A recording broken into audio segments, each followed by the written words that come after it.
먼저 우리 양평 산수교회가 기본교리 도전 골든벨에 도전하는 것을 축하드립니다. 왜냐 그러면 기본교리 28개는 재림교회가 성경에 기초를 두고 있다는 28개 기둥과 같아요. 그러니까 이 기둥이 부실하면 각종 문제가 발생합니다. 그러니까 이설로 넘어가고 이설 때문에 흔들리는 사람들은 이 기둥이 허약해서 그래요. 하나님의 사랑이라든가 계명이라든가 재림이라든가 죽음의 문제라든가 교회론이라든가 이런 문제에 어딘가 흔들리면 사단이 나는 겁니다. 예를 들면 개인의 신앙이 무너지거나 뭐 복음공식에 넘어가거나 삶공식에 넘어가거나 또 방명호파에 넘어가거나 시골 생활 하여간 각종 바람이 불 때마다 이 기본 교리의 토대가 흔들리면 어느 면으로든지 흔들리게 돼 있어요. 그래서 아마 이제 이 기본 교리가 튼튼하면 아마 이 양평 산수교회가 든든하게 더 든든하게 설 수 있다고 생각이 되고요. 자, 성경 야고보서에 보면 우리 신앙이 어떻게 해야 건강하고 하나님이 인정해 주시는 바람직한 신앙이 되느냐에 대해서 대단히 중요한 말씀을 하고 계세요. 히브리서 다음에 야고보서가 나오는데 야고보서 1장 27절의 말씀을 보면 신앙은 하나님께서 인정하시는 신앙은 두 가지 요소가 있습니다. 하나는 내적 요소고 하나는 외적 요소예요. 거기 보면 하나님 아버지 앞에서 정결하고 더러움이 없는 경건은, 이 경건은 신앙이나 나라고 똑같습니다. 하나님 앞에서 정결하고 더러움이 없는 신앙이다. 이 말을 다른 말로 하면 하나님이 인정해 주시는 신앙. 하나님께서 정품이다, 진품이라고 인정해 주는 신앙은 그런 말이에요. 곧 고아와 과부를 그 환난 중에 돌아보고, 어려운 사람, 고아나 과부를 어려울 때 돌아보는 외적인 활동이 있는 거예요. 이거는 하나님의 계명 크게 둘로 나누면 마음과 뜻을 다하여 내 하나님을 공경하고 내 이웃을 내 몸같이 공경하는 두 가지로 나눌 수 있잖아요. 근데 여기서는 내 이웃을 내 몸같이 사랑하라는 표현이 고아와 과부로 표현된 거예요. 같은 맥락이에요. 그 다음에 또 자기를 지켜 새 속에 물들지 아니하는 그것이다. 이 말은 하나님을 마음과 뜻과 정성을 다하여 공경한다는 말하고 맥락이 같은 거예요.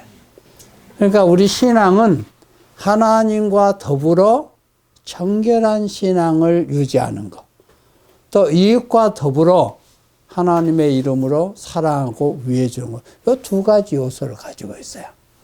네, 그런데 우리 양평 산수교회가 이 성경적인 건강한 신앙의 노선을 가고 있다.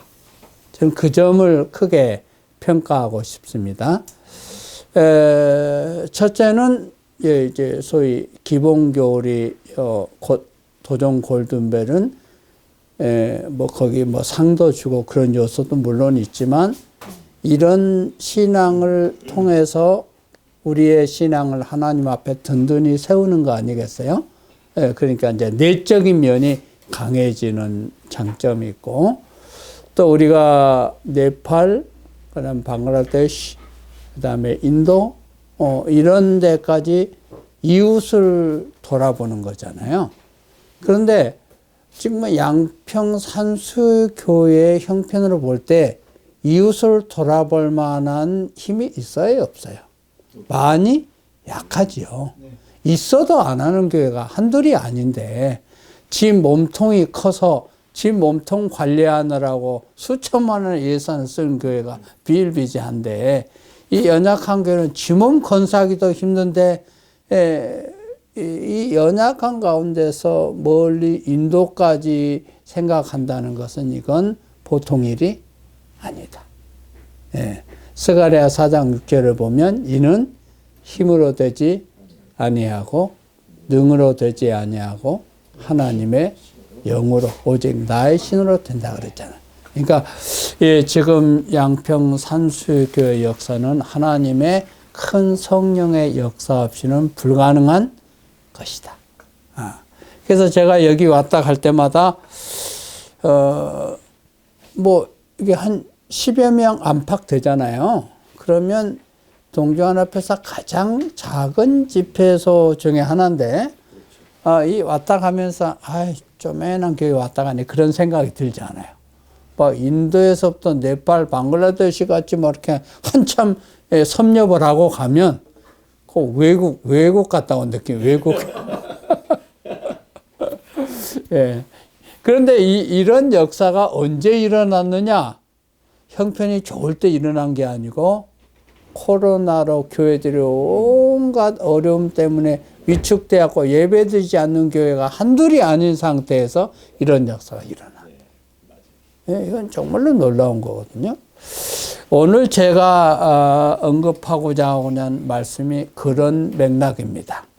좋은 역사를 넘어 위대한 역사로. 네, 요거 영어, 저도 여기 와서 이제 영어가 대세니까 영어를 좀 쓰자면 good to great예요. 우리는 신앙을 할 때 좋다, 이 정도면 됐다 하는 선에서 만족할 때가 많습니다. 근데 하나님은 그것에 만족하지 않아요. 하나님은 좋은 것을 넘어서 위대한 대로 나아가기를 원하세요. 제가 성경에서 그런 신학적인 개념을 가진 것을 7개 정도를 발굴을 했습니다. 오늘 그 중에 하나를 말씀드릴 거예요. 우리가 신앙할 때 가장 중요한 요소 중에 하나는 하나님입니다. 그래서 우리 기본교리 첫 번째 신론이 나와요. 하나님, 성령, 아버지 하나님, 아들 하나님, 성령 하나님. 그 신론에 4개가 나옵니다. 그런데 우리 기본교리의 첫 번째 딱 펼치면 하나님이 나오는 거예요. 하나님이 어떤 분이고 우리가 하나님을 어떻게 인식하느냐는 것이 우리의 신앙의 꼴을 결정해요. 그러니까 하나님의 신앙이 잘못되면 박명호를 보고도 하나님이라고 한다니까요. 예? 예. 또 하나님에 대한 신앙이 잘못되면 그 뭐예요? 그 하나님의 교회 그 부인 보고도 어머니 하나님이라고. 예? 그런 말도 안 되는 일이 발생하는 것은 하나님에 대한 신학이 잘못되면 그런 엉터리 같은 일도 가능하게 된 것입니다. 자, 하나님은 어떤 생각을 가지고 계시냐? 자, 하나님은 이런 생각을 가지고 있습니다. 도둑이 오는 것은 도적질하고 죽이고 멸망시키려는 것뿐이요. 내가 온 것은, 여기서 나는 누구죠? 예수님이죠. 예수님이 오신 것은 양으로 뭘 얻게 하고 생명을 얻게 하고 더 풍성히 얻게 하려는 것이다. 우리 하나님은 깨작깨작한 하나님이 아니에요. 예? 우리 하나님 우리에게 주시되 줄 수 있는 데까지 주시는 것이 아니고 우리 하나님 무한대니까 받을 수 있는 데까지 주십니다. 그러니까 우리가 받을 믿음의 그릇이 작아서 문제지 하나님이 줄 수 있는 재화의 용량의 한계가 있어서 문제되는 건 없어요. 그러니까 하나님께서 이렇게 연약한 산수교회를 통해서도 글로벌 사역을 하잖아요. 인도까지 또 방글라데시까지. 앞으로 양평 산수교회가 어디까지 갈 수 있을까요? 예언에 의하면 땅끝까지 가는 거예요. 그렇게 할 수 있는 거예요. 예. 그 다음에 로마서 8장 32절 세 번역을 보면 자기 아들을 아끼지 않으시고 우리 모두를 위하여 내주신 분이 어찌 그 아들과 함께 모든 것을 우리에게 선물로 거저 주시지 않겠느냐. 예수님을 우리에게 주셨다면 모든 것을 다 주실 수 있는 분이라고 성경은 얘기하고 있어요. 예. 그래서 우리 하나님은 우리에게 어떻게 하든지 많이 주시고 귀한 것을 주시고 우리를 귀히 여기려고 하시는 분이다.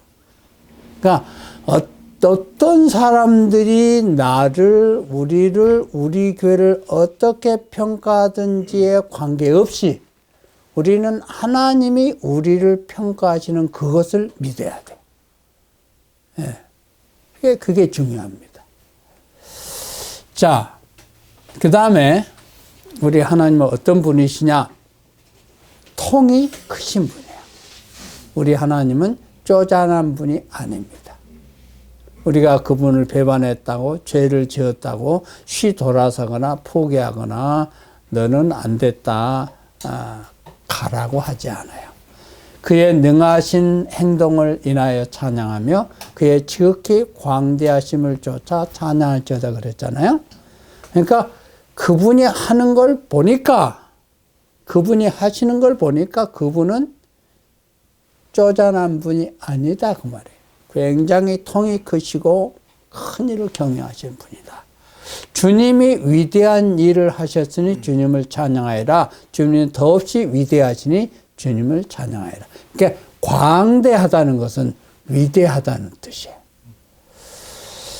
그 다음에 영어 번역을 보면 그 위대하다는 것을 great라고 그래요. 예. 그래서 뛰어나게 위대하다 그래요. 제가 surpassing greatness 그렇게 얘기를 합니다. 그러니까 우리 하나님은 크신 분이고 놀라우신 분이기 때문에 우리의 삶 속에 그분의 뛰어나고 놀라운 역사가 나타날 수가 있어요. 그런데 그렇게 나타난 것은 우리 역량에 따라서 달라지지 않습니다. 자, 우리가 예를 한번 들어보겠습니다.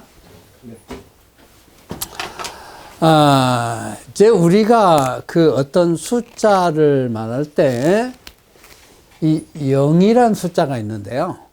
0이란 숫자에다가, 소위 요건 무한대 표시입니다. 0이란 숫자에다 무한대를 곱하면 얼마가 될까요? 0이죠. 네. 없는 데다 아무리 큰 숫자를 보내도 없는 것밖에 안 돼요.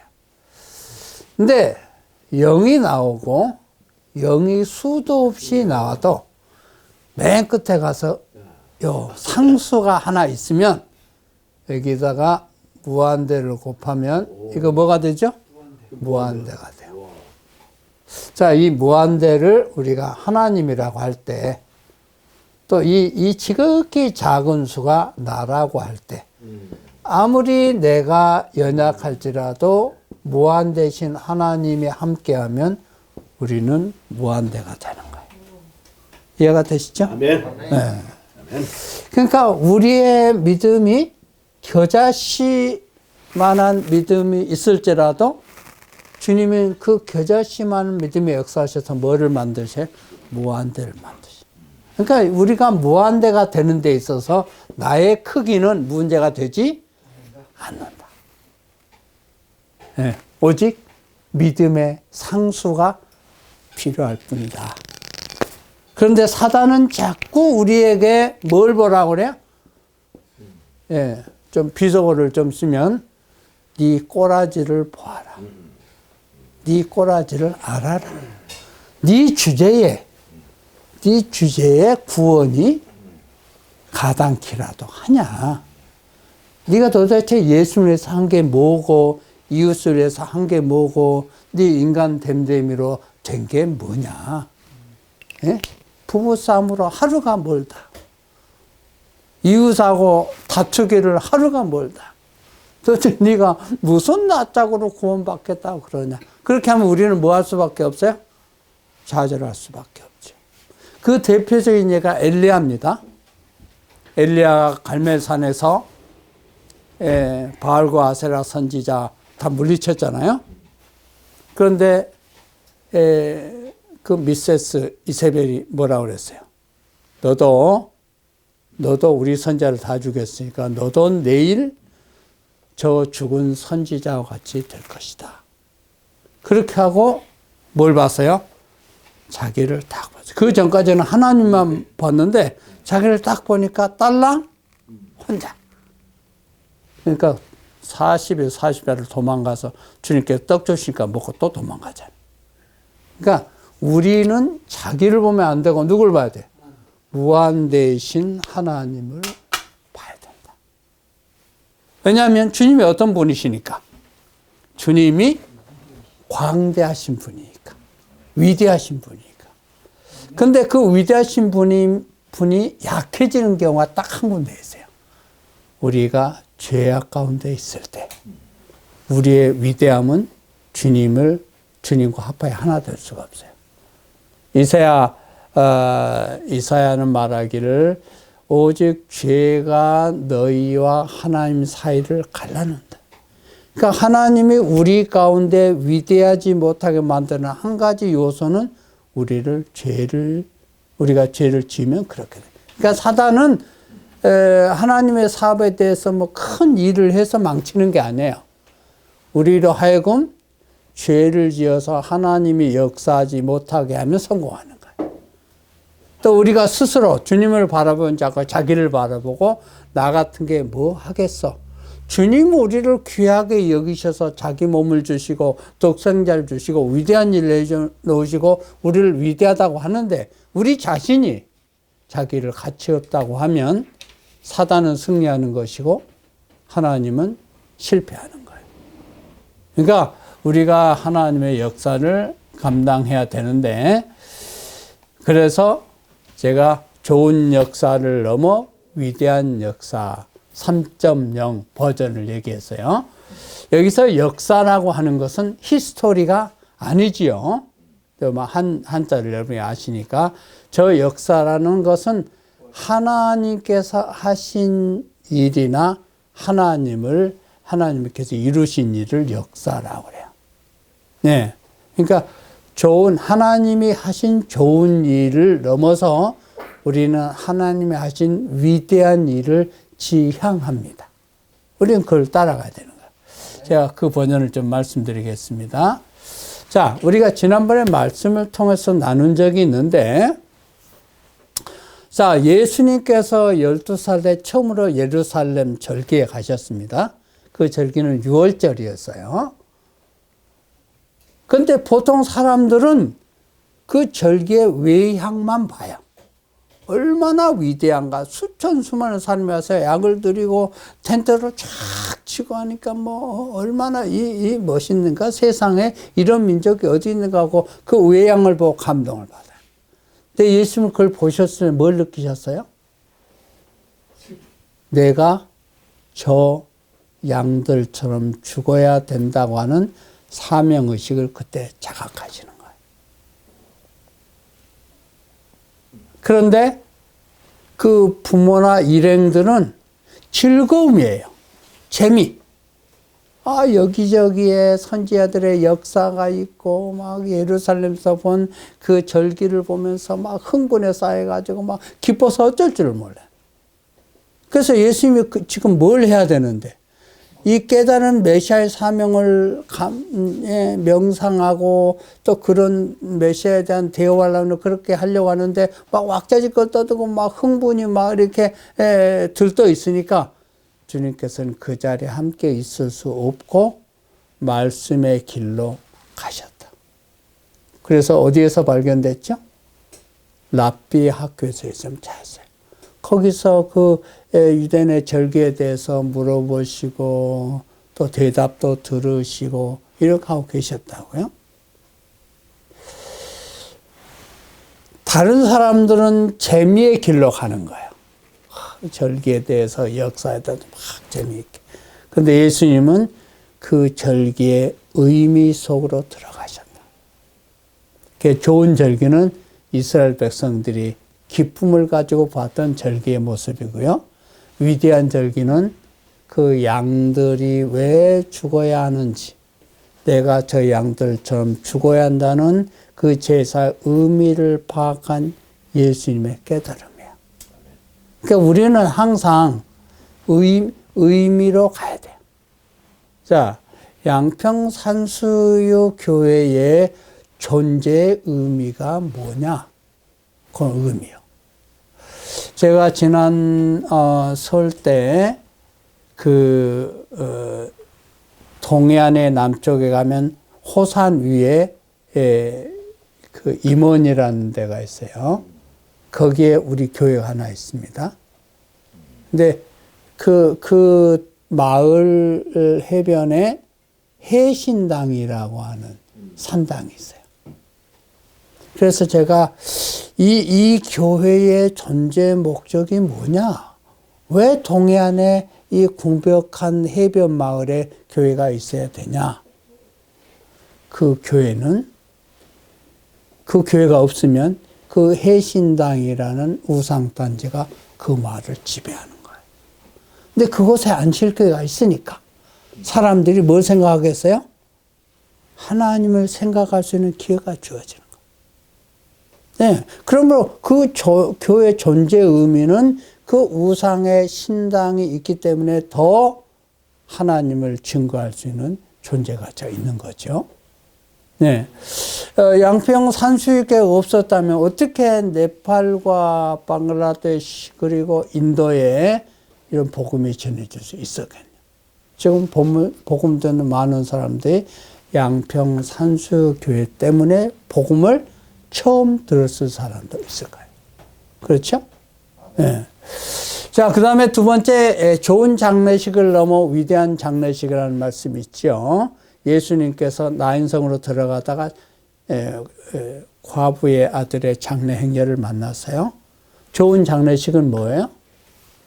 잘 장례를 마칠 수 있도록 무덤에 안치하도록 이렇게 도와주는 게 좋은 장례식이에요. 뭐 돈이라도 좀 도와주면 더 좋죠. 그러나 주님께서는 그 장례식을 아예 없애버렸죠. 시체가 살아났으니까 장례식으로는 망친 거예요. 근데 뭐가 좋은 장례식이죠? 죽은 사람이 상여가 흔들리는 바람에 상여를 떨어뜨렸는데 일어나 버렸다. 그러면 그 좋은 장례식 아니에요? 그건 위대한 장례식. 그 다음에 나사로가 부활했죠?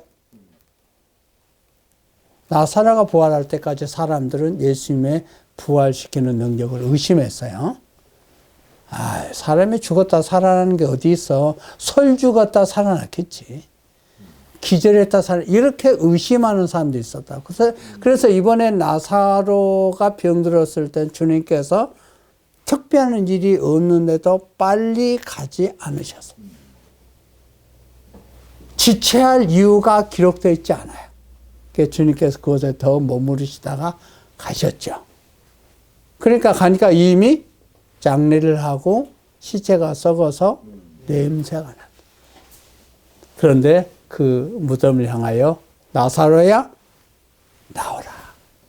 그러니까 나사로가 나왔는데 어떤 어린이 교사가 그때 나사로에 나온 모습을 강시처럼 나왔을 것이라. 강시가 어떻게 다녀요? 콩콩콩. 묶여가지고 콩콩콩. 나사로가 그렇게 나왔을 것이다. 그러니까 주님께서 풀어놓아 다니게 하라 그렇게 하죠. 자, 좋은 문안 인사는 죽기 전에 가보는 거예요. 근데 위대한 문상은 살려내는 것입니다.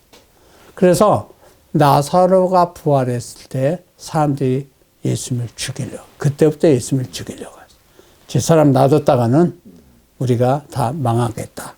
그래서 예수님과 함께 나사로도 죽이려고 하는 역사가 나사로 때문에 일어납니다.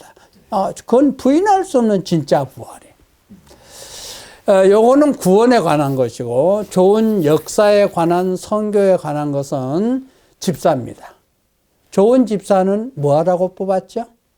구제 활동하라고 뽑았어요. 그런데 빌립이나 스데반 같은 집사들은 선교 사역을 한 것입니다. 스데반이 죽음으로 사도 바울이 개종하는 단초가 됐어요. 그 큰 감동으로. 그 다음에 빌립 집사는 사도들이 예루살렘에 묶여 있을 때 밖으로 나가면서 선교한 위대한 집사입니다.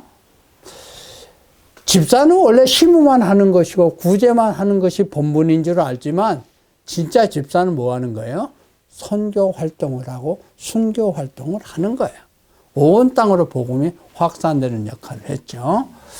좋은 교회는 어떤 교회냐면 자기 몸집만을 관리하는 게 좋은 교회입니다. 그런데 위대한 교회는 해외로 선교사를 파송하고 죽어간 영혼을 구원하는 거예요.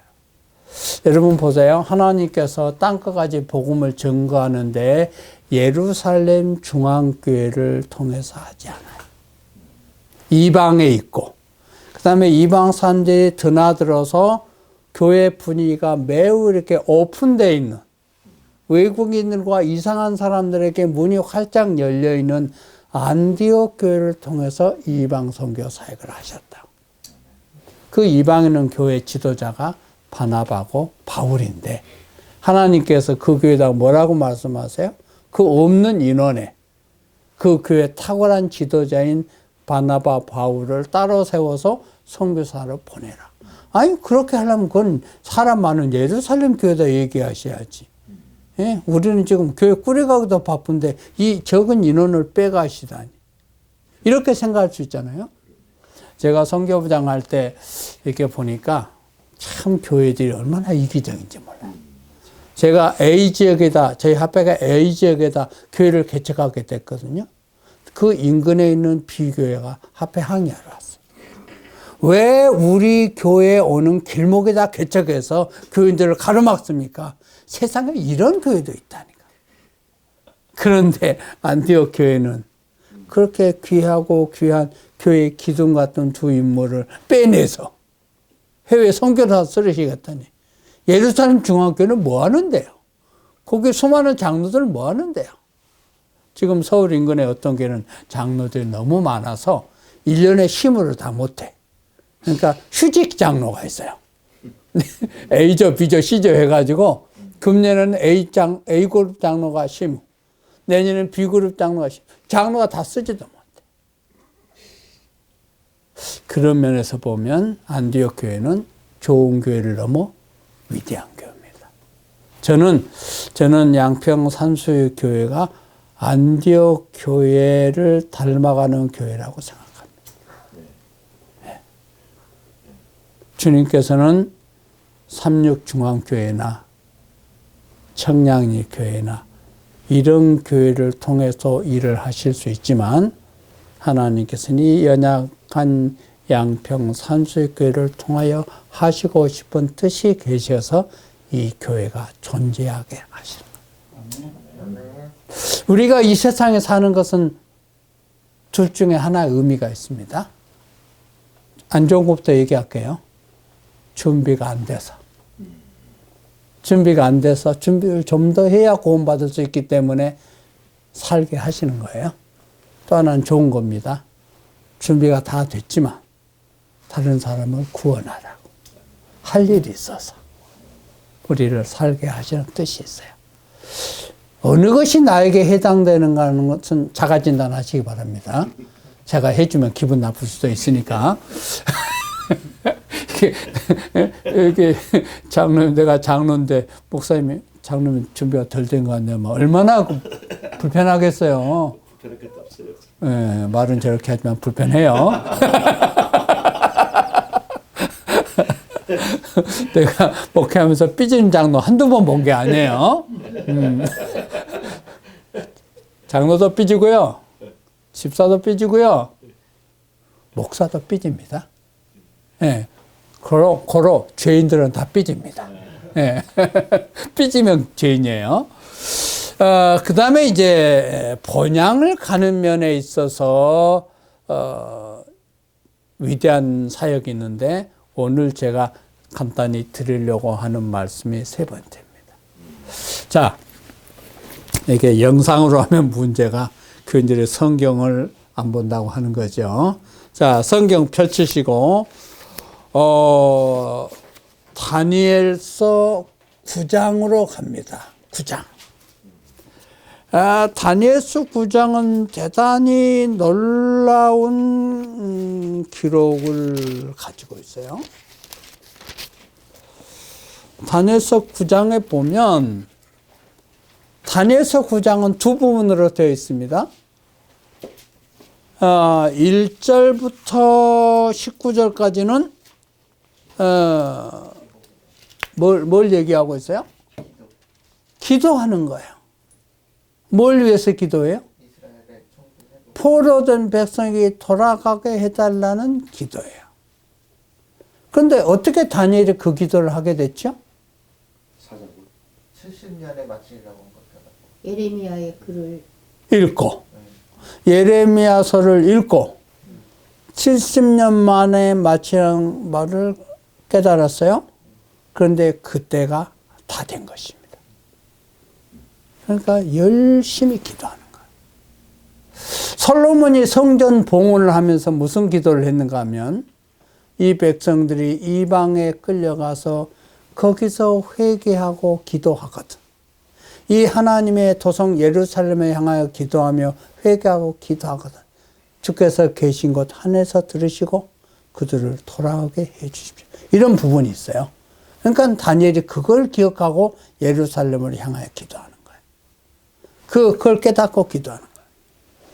그런데 이 9장 1절부터 19절이라는 기도를 보면 예루살렘으로 고향 땅으로 돌아가게 해달라는 말은 안 나옵니다. 여러분이 그런 구절을 찾아가지고 오시면 제가 100만 원을 드리겠어요.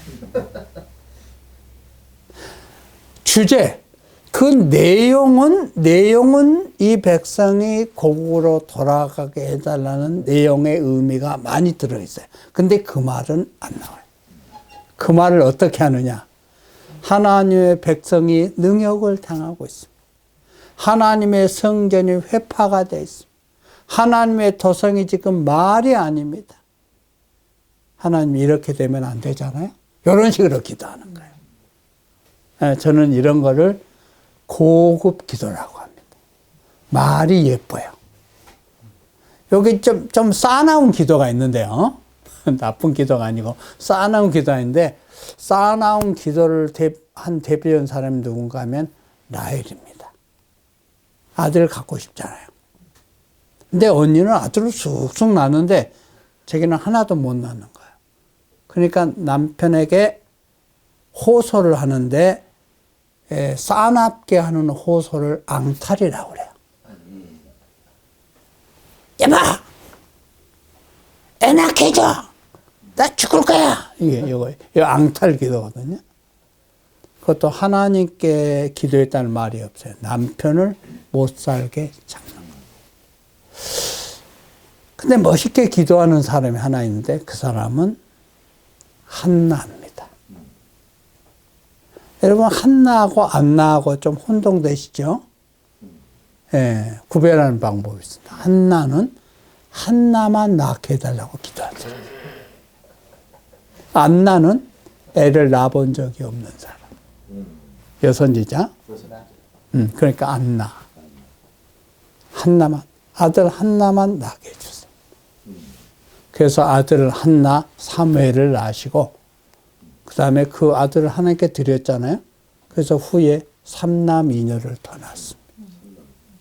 근데 라헬은 자식을 낳게 해달라고 자식, 그 영어로는 children이라고 그랬어요. 그러니까 라헬은 적어도 2명 이상 낳게 해달라고 싸납게 바가지를 긁은 거예요. 그런데 딱 2명 낳습니다. 요셉과 베냐민. 그리고 베냐민 낳고 죽어요. 요셉이 총리 되는 거 보지 못합니다. 요셉이 믿음대로 사는 거 보지 못해요. 그래서 우리가 하나님을 구할 때도 이렇게 믿음으로 온유하게 구해야 될 필요가 있어요. 멋있게. 근데 이 다니엘서 9장 1절로 19절을 보면 정말로 절절히 이 백성이 돌아가게 하려고 하는 내용은 알겠는데 그 말은 사실 없어요. 예, 우리가 이렇게 포로에서 이렇게 사는 게 하나님께 영광이 아니잖아요. 이런 하나님의 명예를 자극하고 하나님의 영광을 호소하는 그런 걸로 하십니다. 여기 보세요. 크시고 두려워할 주 하나님, 주를 사랑하고 주의 계명을 지킨 자를 위해 언약을 지키시고 그에게 인자를 베푸시는 자식. 야, 하나님의 어떤 분이신가를 막 얘기해요. 이제 그런데 왜 그러면 바벨론에서 예루살렘으로 돌아가게 해달라는 내용을 그 말을 가지고 안 할까? 이 다음 같이 보면 이걸로 이제 설명을 하겠습니다. 자, 다니엘은 그 기도 내용이 나온 본향, 돌아갈 본향을 생각하는 거예요. 우리가 또 나온 본향으로 돌아가게 해주세요. 그것이 다니엘의 기도 내용입니다. 그런데 하나님은 9장 20절부터 27절에서 뭘 얘기하는가 하면 8장 14절에 2300주야까지는 그때의 성소가 정결하게 함을 입으리라 그랬잖아요. 그런데 2300주야의 설명이 8장에 불완전하게 나온다.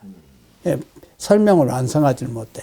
그래서 9장에 와서 27절에서 2300주야를 해설해요.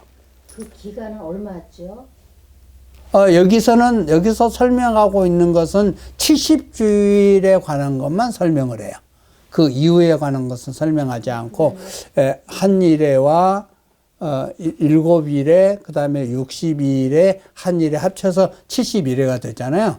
그게 이제 유대인을 위한 떼놓은 기간인데, 그 부분에 관한 설명이 20절, 27절이에요. 그러니까 이거 생각해 보세요. 다니엘은 뭘 기도하는 거예요? 떠나온 고향, 나온 바 본향, 돌아갈 본향에 대해서 기도하는 거예요. 근데 하나님은 뭘 얘기하는 거예요? 더 나은 본향을 얘기하는 거예요. 하늘 본향에 대한 2300개의 로드맵을 얘기하는 거예요. 하나님께서 궁극적으로 원하시는 건 어디죠? 팔레스타인, 가나안이 아니에요. 하나님께서는 우리를 하늘 본향에 데려다 놓아야 구속의 사역이 끝나는 것이. 그러니까 하나님은 항상 어디를 보고 계시는 거예요? 마지막 종점을 보시고 계획을 하시는 거예요. 예? 하늘에 있는 거예요. 여기 그 성경절이 히브리서에 있습니다. 그들이 나온 바 본향을 생각하였다면 돌아갈 기회가 있었으려니와. 이제는 저희가 더 나은 본향을 사모하니 어디에 있는 거예요? 곧 하늘에 있는 거예요. 그래서 그 일을 위해서 하나님이 우리를 하늘에 있게 하는 것이 가능하다면 우리가 하나님이 우리의 하나님이 되시는 것이 부끄러운 일이라고 할지라도 그걸 부끄러워하지 않고 우리를 위하여 하늘 예루살렘 성 한 성을 예배하셨다고 해서 우리가 구원받을 수 있다면 주님은 무엇이든지 못할 게 없다고 말이에요. 그게 좋은 포로 귀환을 넘어 위대한 2300주야를 통해서 하늘 본향 귀환으로 가는 로드맵을 말씀해 주셨기 때문에 좋은 70년을 넘어 위대한 2300년이라고 제목을 붙일 것입니다. 그런 부분이 하나 더 있는데요. 하나님은 항상 본질을 추구하십니다. 비본질에서 본질로, 형식에서 내용으로 우리 신앙은 자꾸 업그레이드가 돼야 돼요. 화이트 진자 외식하는 서기관들과 바리새인들이여 너희가 박하와 회향과 근체 11조는 드리되 그 11조의 정신인 의와 인과 신은 버렸다. 그러나 이것도 행하고 전자 저것도 후자 버리지 말아야 된다. 그러니까 우리가 신앙할 때 형식과 내용이 다 필요해요. 형식이 뭐가 필요해요? 막 설교하다가 흥금 걷다가 뭐 기도하다가 이렇게 하면 어지러워가지고 일이 안 돼. 그 형식이 뭐 대단한 것은 아니지만 그래도 내용을 간직하기 위해서는 형식이 필요해요. 우리가 뭐 여기저기다 된장간장을 막 담아 놓으면 전부 뚜껑 열어봐야 되잖아요. 이것이 된장인가? 이게 간장인가? 근데 간장 종지는 짜니까 작게, 된장은 덜 짜니까 크게, 김치떡은 쉬지 말라고 밖에. 이렇게 하니까 찾아먹기가 쉽잖아요. 그러니까 형식이 내용을 압도하면 곤란하지만 적당한 형식과 거기에 맞는 내용이 필요하다. 예. 그러니까 우리가 안식일만 지키는 교회는 곤란해요. 안식일의 정신을 가지고 이웃을 친절하게 하는 그런 교인이 필요하죠. 안식일날 교회 가려고 하는데 차 막아놨다고 그래가지고 대판 싸우고 오면 안식일 시간은 지키겠지만 형식은 되지만 내용은 엉망이잖아요. 안식일날 부부 싸움 해가지고 안 나온 교인도 있더라고. 나중에 알아보니까 남편은 차에 가서 기다리는 거예요. 부인은 금방 갈게 하고 찍어봤는데 30분이 걸리는 거예요. 남편이 먼저 차 몰고 가버렸어요. 그러니까 부인이 안 온 거예요. 남편이 데리러 갔다 같이 안 온 거예요. 그래서 기본교리를 잘 알아도 부부싸움 때문에 교회 못 오는 일이 일어나더라고요. 그러니까 재림교인도 안식일이라는 형식과 안식일의 정신을 가져온 내용이 함께 필요하다. 예. 그래서 여기 예수님께서 이제 이렇게 말씀하셨어요. 우리가 그리스도의 피와 그다음에 그런 정신이 우리에게 필요하다. 그래서 사교적인 관계에 재미의 길도 필요하고 우리가 그리스도의 정신을 의미하는 의미의 길로도 가는 게 필요하다. 그래서 우리가 그리스도의 생애 가운데 마지막 장면을 깊이 명상하는 것은 대단히 중요하다. 그래서 우리는 십자가 밑에서 통회와 겸손의 공과를 배워야 된다. 그러면 우리는 더 위대한 주님의 사역 속으로 들어갈 수가 있는 것입니다. 우리는 하나님의 은혜의 역사 가운데서 좋은 교회, 좋은 교인이 되는 것을 뛰어넘어서 위대한 하나님의 역사를 실천하는 우리 양평 산수의 교회가 되고 성도들이 되기를 간절히 바라고 말씀 마치겠습니다. 기도하겠습니다. 살아계신 아버지 하나님, 이 소수의 무리가 인도까지 힘을 펼치고 있습니다. 이 연약한 죄종들이 다군 교회를 이루면서도 수억의 인도 인구를 향한 사역에 마음을 두고 있습니다.